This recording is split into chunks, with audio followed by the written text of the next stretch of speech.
Hiya. Okay, I decided that I wanted to do sunflowers again.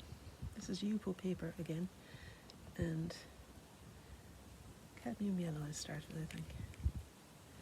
Cadmium yellow acrylic. It looks a good colour there now, but when I spread it out it gets a bit... Oh, this is a bit dirty. When I spread out the colour it gets a little bit... well, I don't know, let's see what it gets. I don't know if it stays...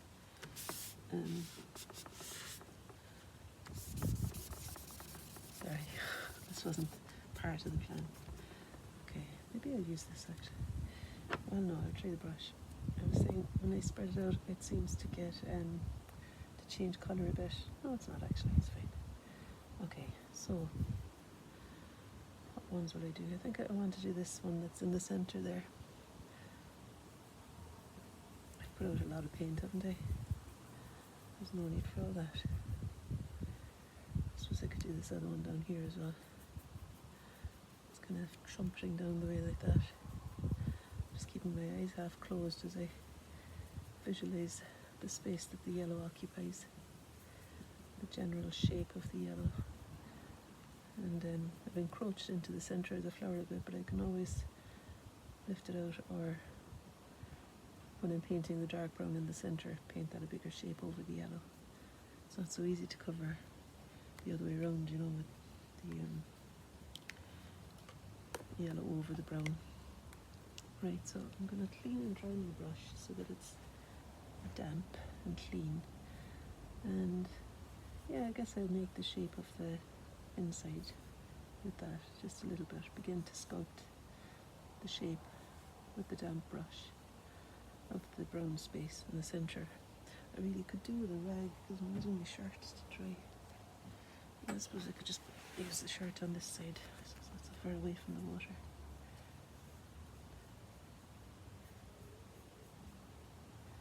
And then there's a bit coming down here as well, so I'm just lifting off with the damp brush.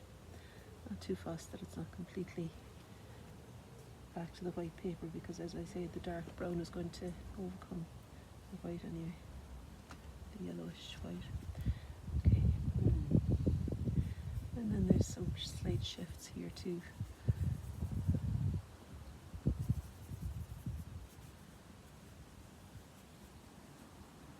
And back there is actually going to be all green.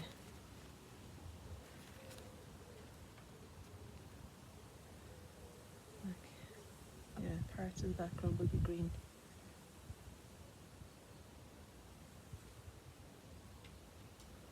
I'm just creating some of the spaces between the petals so that it reads as a sunflower. And I guess with this one too, I could be doing that, couldn't I? And here, the spaces are white actually between the petals. So I could just lift out some of those with the sponge. I might put some of this ink on. This ink is called Indian yellow ink. I don't know why it just was sitting there, but I thought actually it's a bit darker, this flower, or it's got a different quality to the colour, so the Indian yellow is getting it. That's good.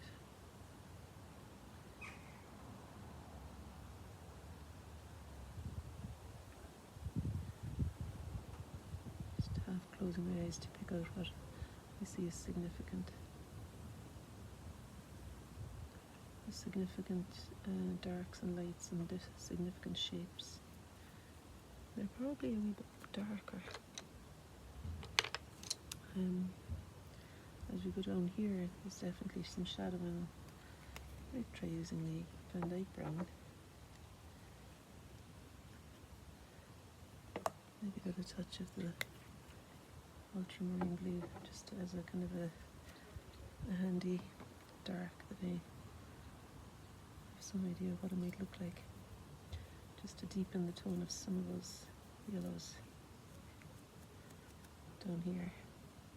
Yeah, I think that's quite a good colour to create a bit of shadow in the yellow, because it's the white background that's brighter than the yellow petals there.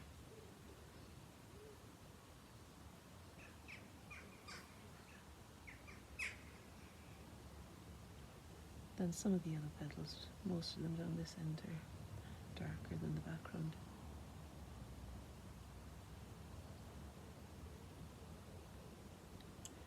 Some up here too could do with being deepened in tone. They don't have white behind them, so it doesn't feel so critical up there. And also it feels like these ones turning away from us do seem to change to a darker shade. Just want to see what it's a bit bright, that green. Okay, drop some of this Hooker's green. Oh, I think I might want to do some of the greenery. I don't know if I'll do all of that. It'd be handy for me to have some sort of white surface that I could see the colour. Or something that isn't black table, like it's kind of hard. A box of fluorescent paint here. Maybe use the inside of that. I want to dull down that green a little bit, so just put a bit of Van Dyke brown into it. Yeah, it's Van Dyke brown. Okay.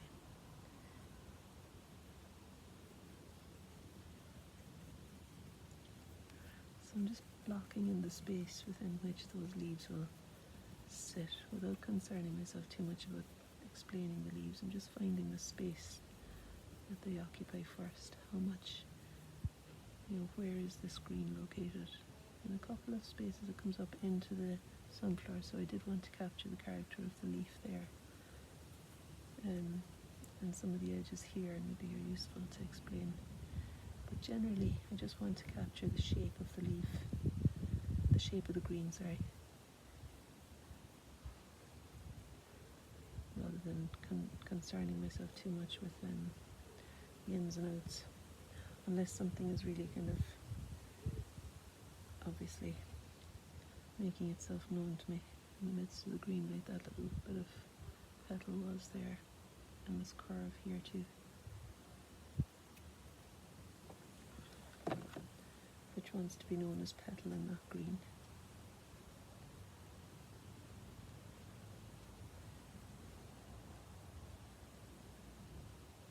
Nice and bright as well, like.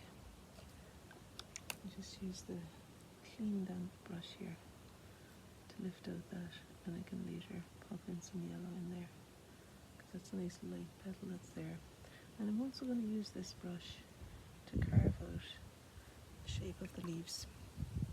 Now every time I use the brush I'm going to wash it, so that I'm carving out the white space between the leaves and not making it all muddy, the background colour. So washing it each time and finding the curvature of the sunflower leaf.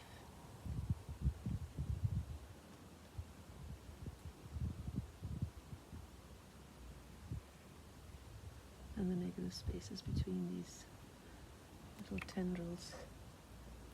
In some places it's helpful for it to not be quite so white, so I'm not going to feel like I have to slavishly lift out every single bit of the interior. In fact, I want to add on a bit of a leaf there that I obliterated with my lifting out.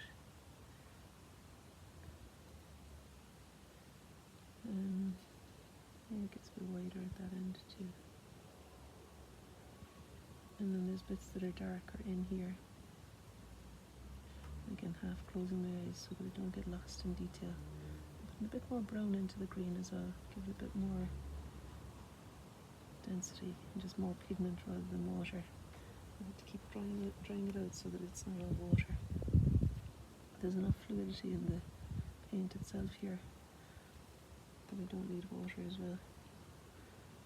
And on the paper too, Because you know what happens with Yupo, if it's got much water in it, it'll lift off.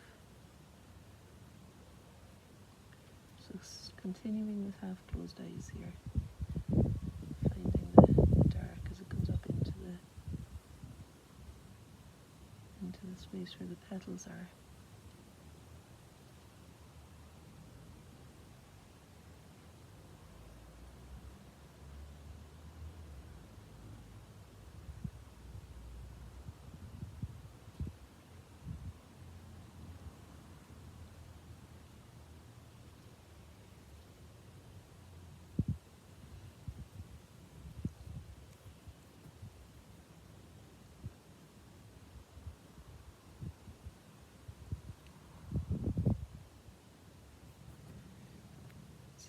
much there. A bit too colourful for my liking as well. So let's see now. I'm just going to swiftly occupy the space that seems to be a bit darker with the ultramarine blue and Van Dyke brown coming in there. Just to quickly go from top to bottom, and then I'll just move up. And there's maybe one dark bit down here that's got the blue and brown rather than green and brown in it. One dark petal and one dark leaf shape down here, sitting behind that one.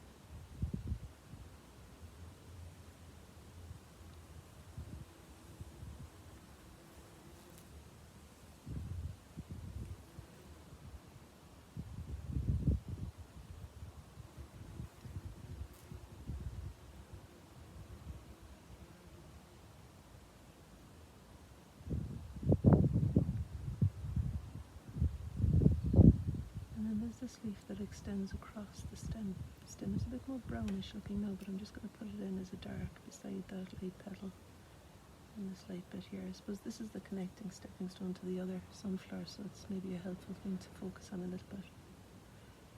So the dark coming up to meet that light and the leaf there.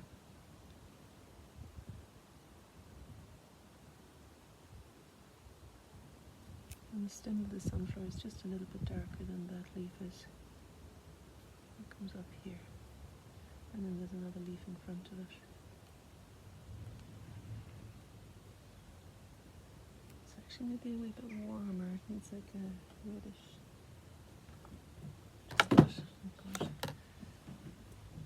I've just got a kind of a magenta colour here. I don't know how we ended up with magenta, but that might be the job for I don't even know what was I going to do with it now. Oh yeah, to maybe lighten the stem. Maybe needs a bit of the cadmium yellow in it as well. I wanted to make the stem have a bit more warmth in it.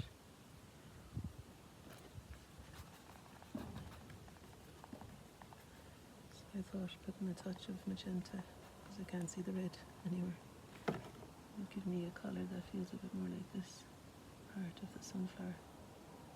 It's not that dark, but it's also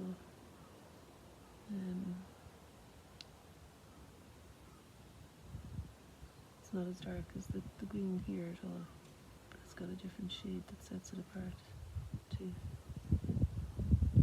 I'm trying to find enough brushes because I want to lift off. Yeah, here I want to make this shape, this leaf a little bit wider there, as it overlaps the stem.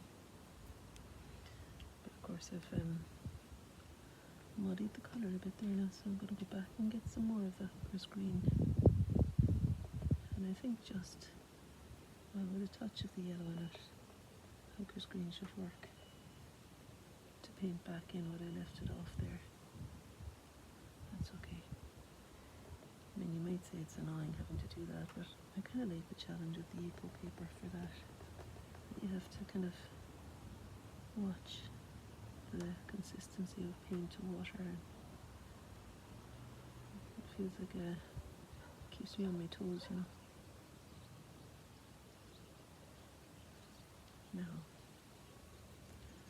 I think some of that colour could be useful as well in the yellow.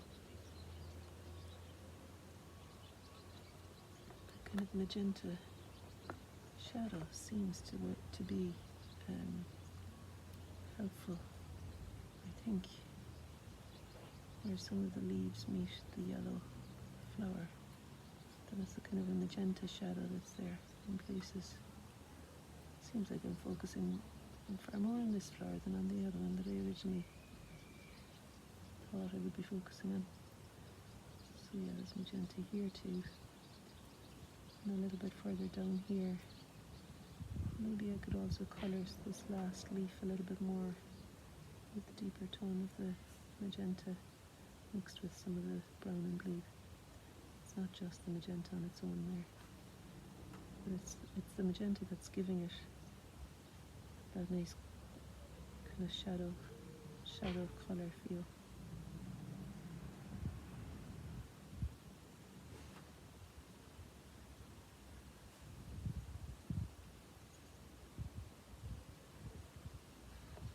bit more of the cadmium yellow going into it now. It's great though, cadmium yellow. It seems to be exactly the colour of the sunflower. I'm going to clean off this brush now because I like this brush. Lifting off as well. It's a good one for carving out like a rubber and charcoal. Because I want to reduce the size of this shape here. And do I want to reduce it on the other side too? I think I do.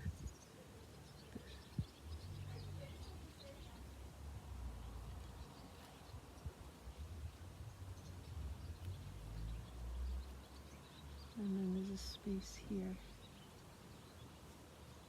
It's gone a little bit dry now, so it's trickier to lift off. It comes eventually with a bit of agitation.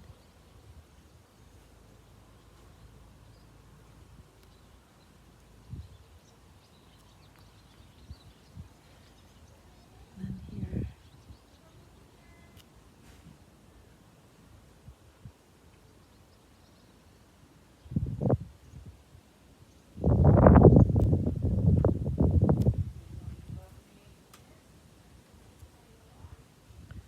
I'm starting to get involved in the petals there, but I really quite like trying to find the particular character of the hyena.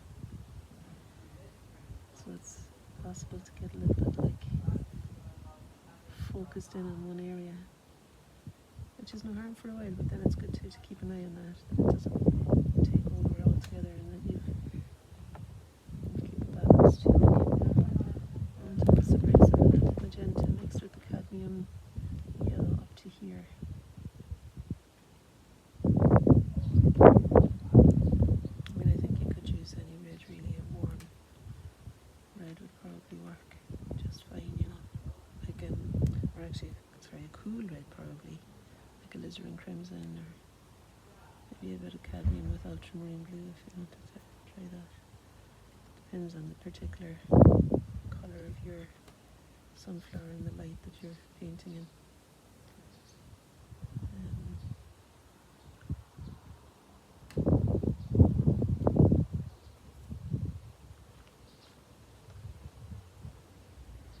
Okay, so over to this one then.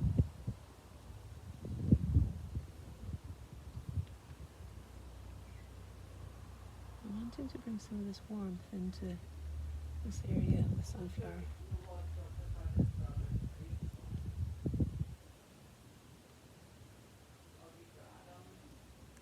The battery's gone a bit low now, so I might need to plug it in and do a part 2. Yeah, I think I'll do that. And I can bring the dark brown in the next stage. I'll just show you what happened there.